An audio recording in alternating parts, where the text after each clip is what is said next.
વગર ચોમાસે ડેમના દરવાજા ખોલવામાં આવ્યા છે। દ્વારકા વર્તુ 2 ડેમના દરવાજા ખોલવામાં આવ્યા છે તો ડેમના દરવાજા અડધો ફૂટ ખોલવામાં આવ્યા છે। ડેમના દરવાજામાં ચાલી રહ્યું છે સમારકામ તો નીચાણવાળા 14 જેટલા ગામોને એલર્ટ કરી દેવામાં આવ્યા છે। દ્વારકા અને પોરબંદર જિલ્લાના 14 ગામોને એલર્ટ કરવામાં આવ્યા છે। નીચાણવાળા વિસ્તારમાં લોકોને અવરજવર ન કરવી તો નદીના પટમાં પશુઓને ન રાખવા માટે તંત્ર દ્વારા સૂચના પણ આપવામાં આવી છે। 32 દરવાજા ધરાવતા આ ડેમના દરવાજામાં જરૂરી મેન્ટેનન્સ કામ કરવાનું હોવાથી દરવાજા ખોલવામાં આવ્યા છે। સંવાદદાતા મુકુંદ અમારી સાથે જોડાઈ ગયા છે। મુકુંદ, ડેમનો દરવાજો ખોલવામાં આવ્યો છે, કયા પ્રકારની અત્યારે તંત્ર તરફથી અપીલ કરવામાં આવી છે લોકોને?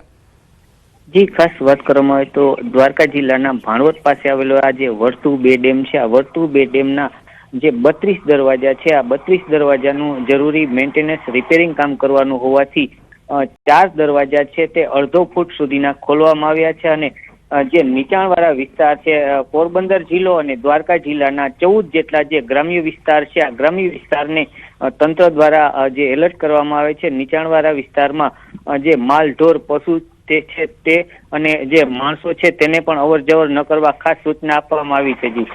જી મુકુંદ, સમગ્ર માહિતી બદલ આપનો આભાર। તો દ્વારકાના દ્રશ્યો સામે આવ્યા છે કે જ્યાં ડેમના દરવાજામાં એક તરફ સમારકામ ચાલી રહ્યું છે અને તેના કારણે જ જે ડેમના દરવાજા છે તે અડધો ફૂટ સુધી ખોલવામાં આવ્યા છે તો બીજી તરફ જે નીચાણવાળા વિસ્તારમાં જે રહેણાંક વિસ્તારો છે, ગામડાઓ છે, તેમને એલર્ટ કરવામાં આવ્યા છે, અપીલ કરવામાં આવી છે અને બીજી તરફ ઢોરને પણ પાણીમાં ન લઈ જવા માટેની અપીલ કરવામાં આવી છે। અંબાજીના દાતામાં હડકવાથી મહિલાનું મોત નીપજ્યું ત્યારે કુંડેર ગામની મહિલાનું હડકવાની અસરથી મોત નીપજ્યું છે। પાલનપુર સિવિલ હોસ્પિટલમાં 2 દિવસ અગાઉ હડકવાના લક્ષણો દેખાતા મહિલા સારવાર માટે આવી હતી। સૌથી મહત્વની વાત તો એ છે કે પરિવારે વધુ સારવાર માટે લઈ જવાની જગ્યાએ ભુવા પાસે સારવાર કરાવી હતી। પરિવાર અંધશ્રદ્ધામાં ભુવા પાસે લઈ ગયા હતા। હડકવાની વધુ અસર થતા મહિલાનું મોત નીપજ્યું। મૃતક મહિલાને હડકાયું શ્વાન કરડ્યું હતું જેની અસર 6 મહિના બાદ દેખાઈ હતી અને પરિવારજનો વધુ સારવાર કરાવવાને બદલે ભુવા પાસે તેની સારવાર કરાવવા માટે લઈ ગયા હતા અને ત્યારબાદ મહિલાની હાલત વધુ બગડતા તેનું મોત નીપજ્યું છે। દાખલ થયા પછી અમે એમને જણાવેલું કે આનો કોઈ ઈલાજ નથી અને મૃત્યુ થવાની શક્યતાઓ છે જ, એટલે દર્દીના સગાને અમને જાણ કરી કે અમારે અમદાવાદ જવું છે તો મેં અમદાવાદ માટે ચિઠ્ઠી લખી આપી હતી અમદાવાદ સિવિલની, પરંતુ જ્યારે અહીંથી નીકળ્યા ત્યારે મારા સ્ટાફને એવું કહેતા ગયેલા કે અમે ભુવા પાસે જવાના છીએ। એ લોકો ભુવા પાસે ગયા હશે એવું સમાચાર હતા અમને અને પછી ત્યારબાદ એ લોકો ઘરે લઈ ગયા હશે દર્દીને અને રવિવારે દર્દીનું મૃત્યુ થયું છે।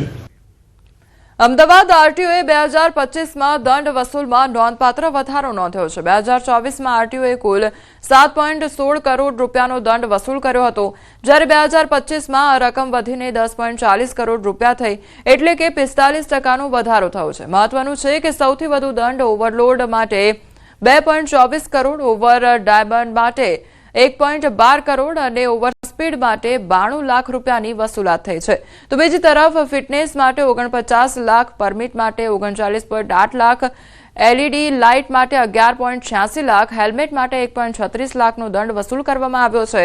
નોંધનીય બાબત તો એ છે કે દંડ ભર્યા છતાં અનેક વાહન ચાલકો ટ્રાફિક નિયમોનું પાલન કરતા નથી જેના કારણે આરટીઓ કચેરીની તિજોરી છલકાઈ રહી છે। છેલ્લા 1 વર્ષમાં વાત કરીએ તો 2024ના વર્ષમાં આરટીઓ અમદાવાદ દ્વારા ટોટલ 7 કરોડ ને 16 લાખનું દંડ વસૂલવામાં આવેલો છે। એની સરખામણીએ 2025માં કુલ 10 કરોડ ને 39 લાખનું દંડ વસૂલ કરવામાં આવેલો છે, જેમાં જુદા જુદા જે નિયમ ભંગ થયેલા હોય તેમાં મુખ્યત્વે છે ઓવરલોડમાં ટોટલ 2 કરોડ ને 23 લાખનો દંડ વસૂલ કરવામાં આવેલો છે।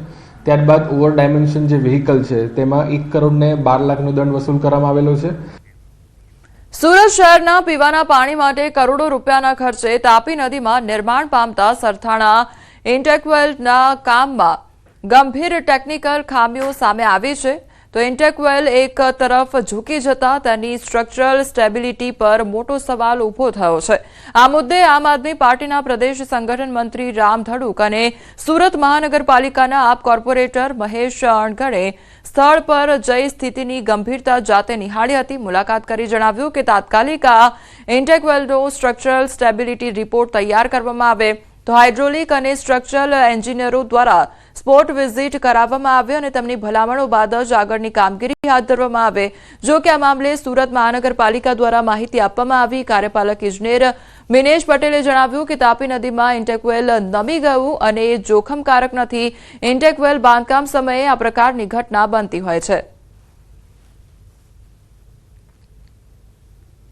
પાછળ જે આખો ઇન્ટેક વેલ બનાવવામાં આવે છે અને એ ઇન્ટેક વેલ આખો તમે જુઓ એમ કોઈ ટેકનિકલ ખામીઓના કારણે જે અંદર કોઈ કામગીરી કરવાની છે, ધૂળ કાઢવાની કે જે કોઈ માટી કાઢવાની કે જે કોઈ ઇનબેલેન્સ થયું છે, ટેકનિકલ ખામી સર્જાણી છે ને એના કારણે આખો ઇન્ટેક વેલ નમી ગયેલો દેખાય છે. મોટામાં મોટી ટેકનિકલ ખામી કહી શકાય, પરંતુ આજ સુધી હજી આ બાબતે કોઈ કામગીરીઓ થઈ નથી.